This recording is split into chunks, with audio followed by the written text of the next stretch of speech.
UBTV, berjumpa lagi dengan saya, Feby Berliana, dalam program spesial UBTV Triple C, Cerdik Cari Cuan.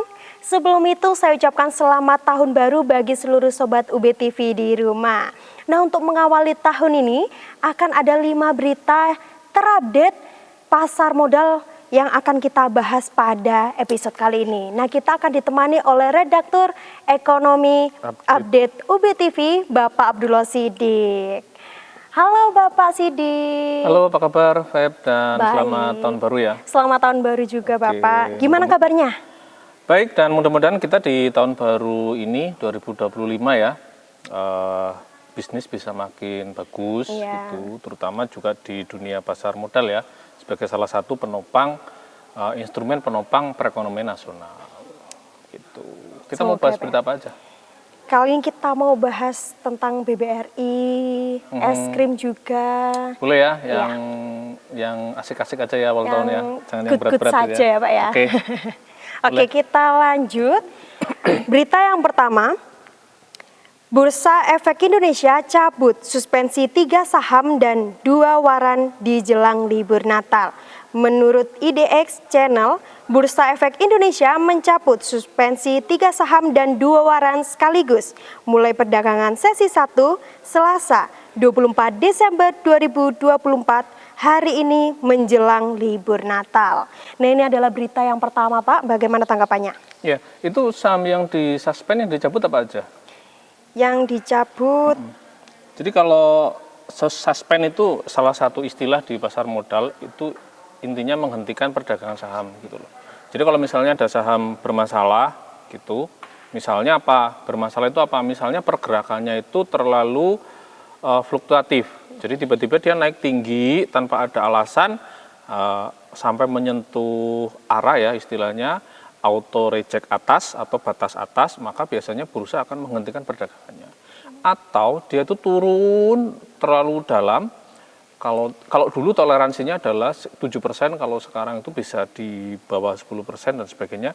Kalau misalnya dia namanya ARB, auto reject bawah, misalnya dia turun tanpa ada alasan, biasanya sama bursa itu dihentikan perdagangannya. Nah, itu yang disebut dengan suspend.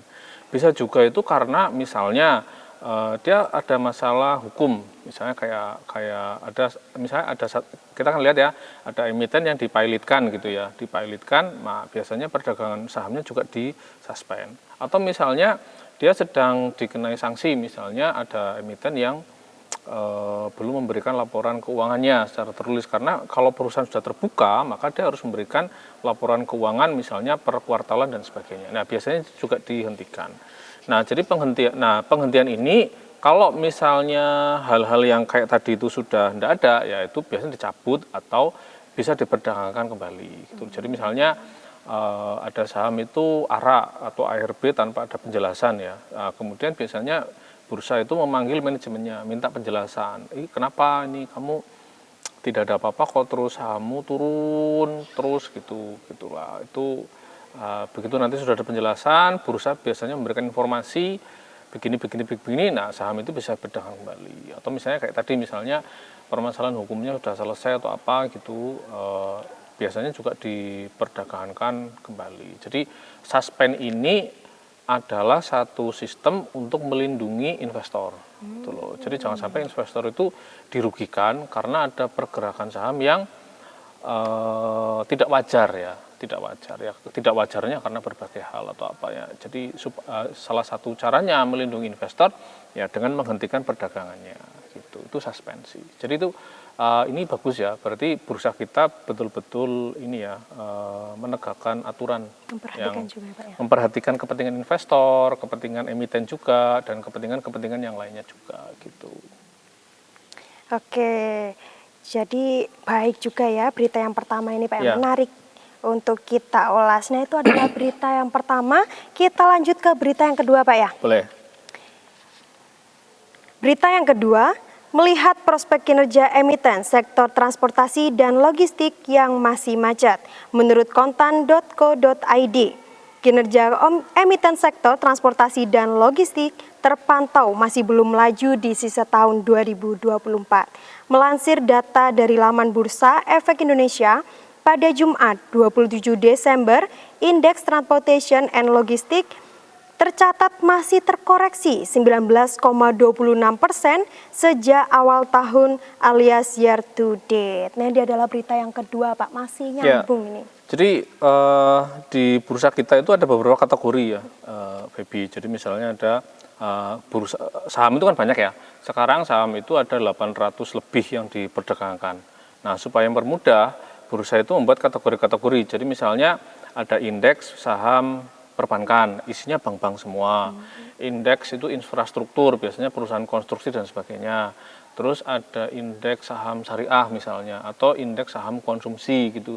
Nah itu ada. Nah salah satunya itu adalah indeks saham sektor transportasi dan logistik. Jadi misalnya ada kayak Bluebird gitu ya. Terus ada saham Bis Lorena itu, terus ada taksi gitu ya, jadi saham transportasi cukup banyak gitu. Terus ada juga saham logistik, itu salah satunya yang ada itu adalah sahamnya ASA atau kalau Adi Sarana Armada.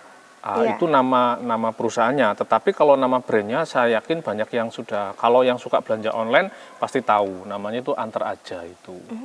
Nah, jadi kalau misalnya Feby lihat ada mobil, ada sepeda motor yang dia itu antar aja, dia nganterin paket-paket, ya ini sahamnya memang sahamnya Adi Sarana. Memang kalau kita lihat sahamnya memang tahun ini masih kurang menggembirakan ya. Kalau kita lihat year to date atau dari awal tahun sampai akhir tahun lalu itu turun 19,88%, ini ASA ya, dia turun ya.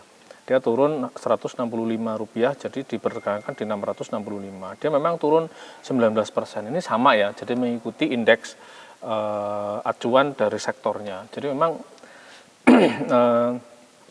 kita berharap ekonomi itu bisa pulih, karena kalau ekonomi pulih dan ekonomi tumbuh, maka transportasi ini kan akan kena imbasnya ya, gitu loh. Misalnya orang tuh banyak belanja online misalnya ya, punya uang terus dia banyak belanja online, karena otomatis dia membutuhkan jasa logistik ya.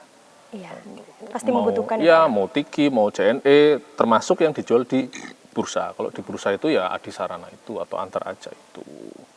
Gitu. Baik, itu adalah berita yang kedua, Pak, yang menarik juga. Baik teman-teman, kita sudah mengulas dua berita. Tetap di Triple C karena kita akan membahas berita selanjutnya. Tetap di sini ya.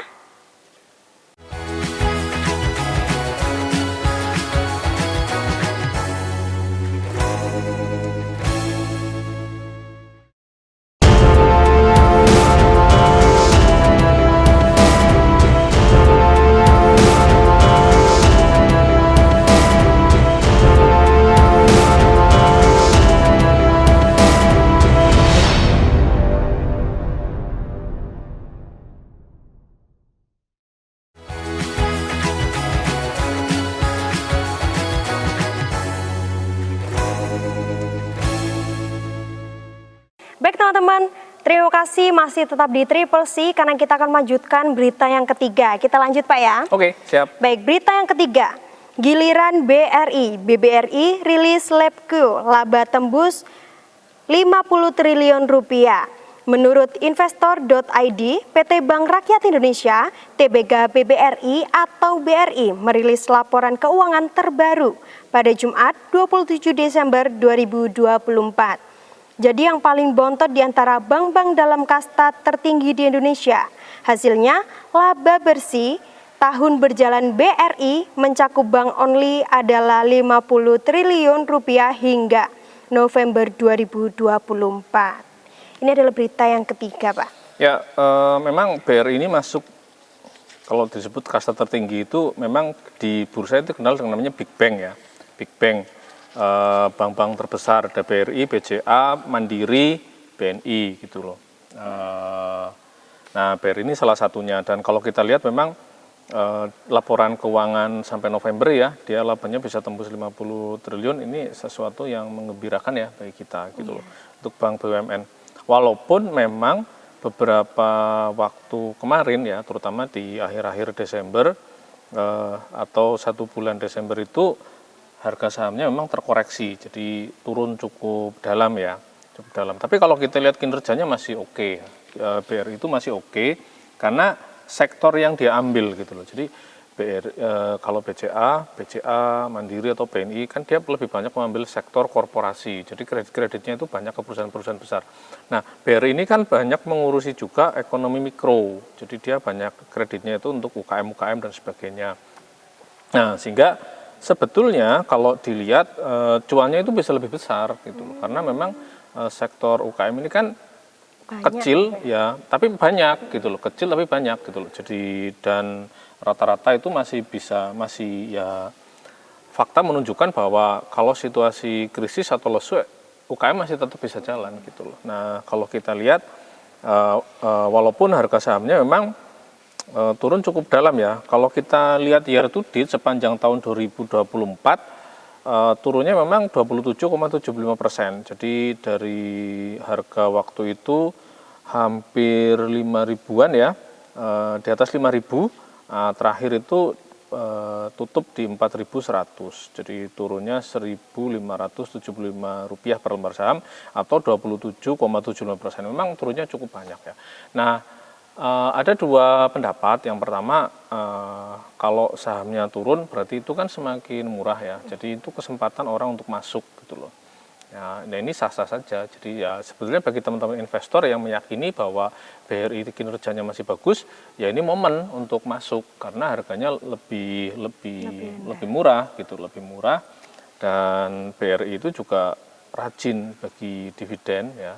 Jadi dia rajin bagi dividen dan penurunan ini sebenarnya kita pernah mengalami. Jadi waktu pandemi itu juga harga BRI juga turun gitu. Tapi habis itu dia naik lagi, ini juga sama gitu loh. Jadi ya ini sebetulnya bisa jadi ini peluang bagi teman-teman investor untuk masuk bagi yang menyukai ataupun meyakini BRI dalam portofolio investasinya gitu.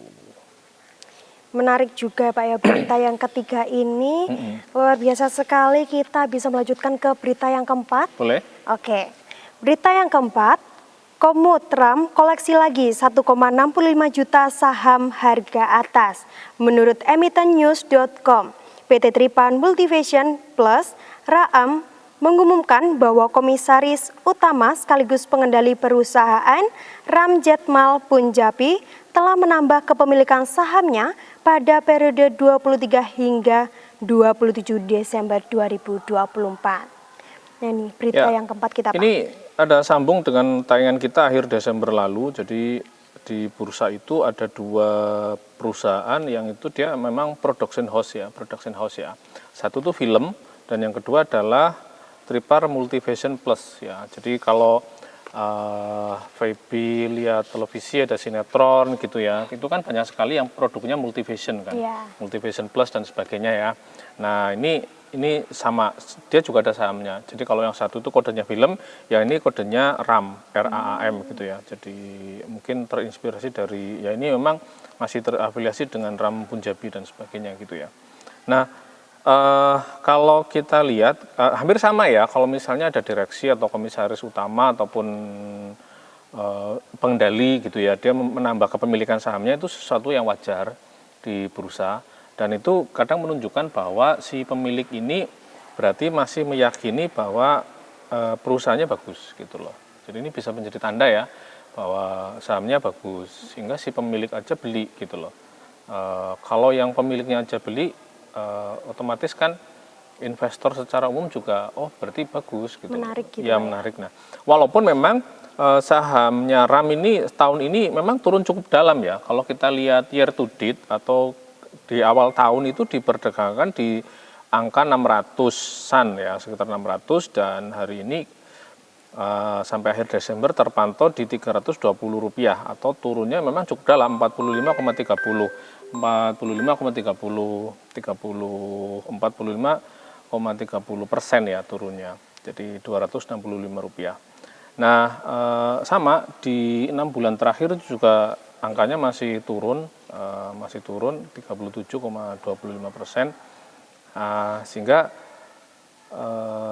kalau kita lihat gitu, kita sih berharap ya tahun 2025 nanti bisnisnya bisa membaik ya, lebih baik sehingga harga sahamnya diapresiasi oleh pasar gitu loh. Nanti ya memang bisnis ini kan juga sangat terpengaruh dengan industri televisi ya, gitu loh. Jadi seberapa industri televisi, industri media gitu, karena mereka ini kan memasok ya, atau industri bioskop, karena mereka kan memang perusahaan pembuat konten gitu loh, baik di televisi maupun di bioskop gitu, ataupun di platform lain ya gitu. Ya, mudah-mudahan tahun 2025 menjadi tahunnya ekonomi kreatif sehingga produk-produk seperti ini bisa naik Meningkat lagi ya, Pak, ya? gitu loh. Oke, menarik sekali ya berita yang keempat ini. Baik Sobat UBTV, tetap di sini ya karena kita akan melanjutkan ke berita yang kelima. Jangan kemana-mana, tetap di Triple C, cerdik cari cuan.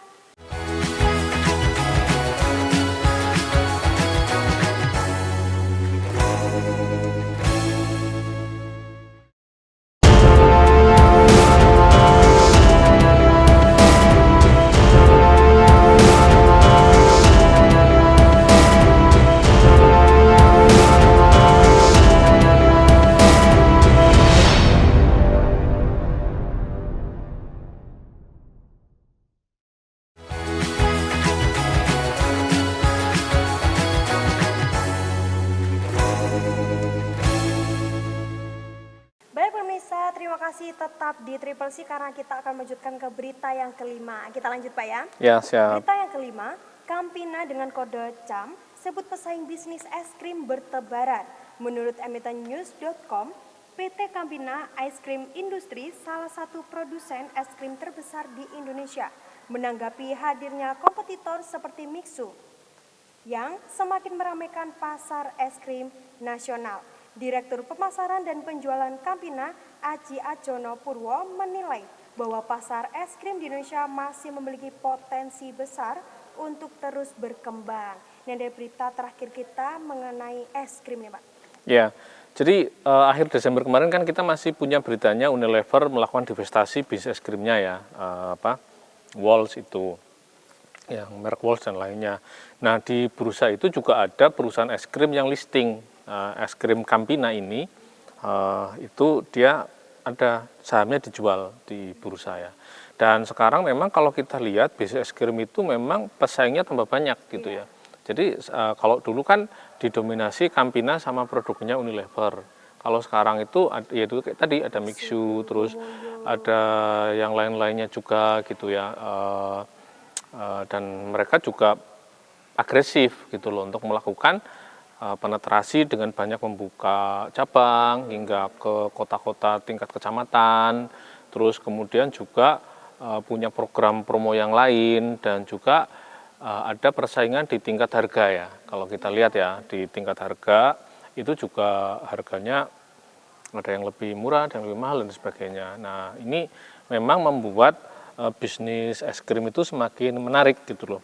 Nah, tapi ini juga menjadi tantangan bagi Campina dan grupnya Unilever yang didivestasi itu untuk kemudian, karena mereka ini selama ini kan pemain yang merajai ya. Iya. Jadi kalau kita lihat memang di Campina ini ya, kalau kita lihat sahamnya 1 tahun terakhir ini sama, dia juga turun gitu loh. Turun 33,68%, jadi di akhir Desember diparkir di harga 256 per lembar saham gitu. Padahal di awal tahun itu masih sekitar 400-an. Nah, pernah turun jatuh sekali hingga di atas 200 itu di bulan Juni.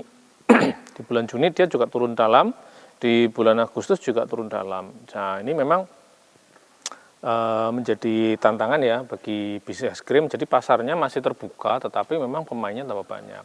Sehingga bagi Campina ya dia pertama harus mempertahankan pasar mungkin dengan inovasi produk atau mungkin dengan bisa jadi dengan inovasi produk, dengan variasi produk ataupun dengan harga gitu ya, atau misalnya harga. Nah, itu beberapa hal yang bisa dilakukan oleh pemain-pemain besar terutama menghadapi merek-merek baru yang muncul bertebaran gitu loh. Nah, kalau kita lihat es krim ini kan termasuk bisnis yang tidak kenal musim ya. Artinya musim hujan juga es krim tetap laku gitu ya, apalagi musim panas gitu. Apalagi kalau dia menyasar pangsa pasar anak-anak misalnya, anak-anak ataupun keluarga ya. Kalau kita lihat Mixu itu kan juga hampir sama ya. Dia menyasar segmen anak-anak dan keluarga. Nah, dia ada gerai yang unik gitu ya. saya lihat juga dia ada program kayak promo, berhadiah, ataupun variasi produknya ya, kadang di mix dengan ada yang dengan teh, dengan jelly, dengan apa gitu loh. Dengan boba dan sebagainya. Sehingga ini menjadi tantangan bagi pemain-pemain besar untuk membuat produk yang sesuai dengan selera konsumen, ya selera konsumen gitu loh. Karena ya selera konsumennya berubah dan salah satunya memang semua bisnis saat ini kelihatannya memang harus bisa efisien gitu loh, harus bisa efisien. Jadi apalagi pemain besar, dia harus benar-benar bisa efisien sehingga ketika terjadi dinamika atau kompetisi pasar, dia masih bisa bertahan dan berinovasi gitu loh, karena efisien itu. Dan saya lihat sekarang memang semua bisnis itu harus bisa efisien ya di saat seperti ini, karena memang banyak sekali dinamika-dinamika yang tidak terduga. Jadi misalnya perkembangan teknologi gitu ya. Perkembangan informasi di media sosial. Sekarang itu kan banyak sekali merek-merek yang baru-baru muncul tiba-tiba bisa langsung viral, sehingga dia dalam kurun waktu 1 tahun dia kadang sudah bisa menyalip pemain-pemain yang sudah puluhan tahun membangun pasarnya. Nah ini kan hal yang fakta yang memang kita lihat ya. Jadi kadang sekarang ada merek baru ya, seperti tidak hanya di skincare, tidak hanya di es krim ya. Kita ambil contoh misalnya kayak di skincare, di apa itu kan banyak sekali produk-produk baru yang tiba-tiba dia langsung bisa sangat digemari oleh masyarakat gitu loh. Ya, yang itu jadi promonya itu kayak lebih cepat dibanding dengan merek-merek lama yang dia sudah bertahun-tahun membangun promosi, membangun jaringan distribusi dan sebagainya. Jadi memang tergantung dari marketingnya mereka kayak gimana aja. Salah satunya memang sekarang bisa di marketingnya, bisa di inovasi produknya, bisa di bisnis prosesnya gitu, bisa di segmennya yang dia bidik gitu. Oke, menarik sekali ya Pak ya berita yang kelima ini. Menurut Bapak ini yang dari kelima berita yang paling menarik itu di mana Pak? Kalau saya yang terakhir itu, Yang karena es krim itu ya es krim itu, karena ini kan satu bisnis yang tidak kenal musim dan sekarang itu memang pemainnya semakin banyak ya, tidak hanya skala besar tapi skala kecil. Nah, dan es krim ini kan sekarang memang menjadi menu yang diminati banyak orang ya. Iya. Kita lihat sekarang itu kalau misalnya kita datang ke undangan nikahan atau apa gitu ya, hampir ada es krim itu ya, ada es krim gitu ya, ada es krim yang disajikan gitu loh. Jadi kalau kita lihat memang itu menjadi bisnis yang menarik gitu loh untuk dikembangkan ataupun diulas gitu. Sehingga memang kalau saat ini memang harus efisien, betul-betul harus efisien gitu dan inovatif produknya. Baik, menarik sekali berita yang kelima. Saya juga suka yang berita yang kelima ini Pak, karena kan apa ya, menarik aja gitu soal es krim. Apalagi kan pecinta es krim itu nggak dari kalangan anak kecil aja, tapi kan dari orang dewasa pun itu juga Juga gemar suka gitu. gitu loh, kita juga suka gitu. Baik Sobat UB TV, kita telah mengulas 5 berita pasar modal terupdate pada episode kali ini. Jangan lupa untuk like, subscribe, dan share ya. Tetap di Triple C, cerdik cari cuan. Sampai jumpa.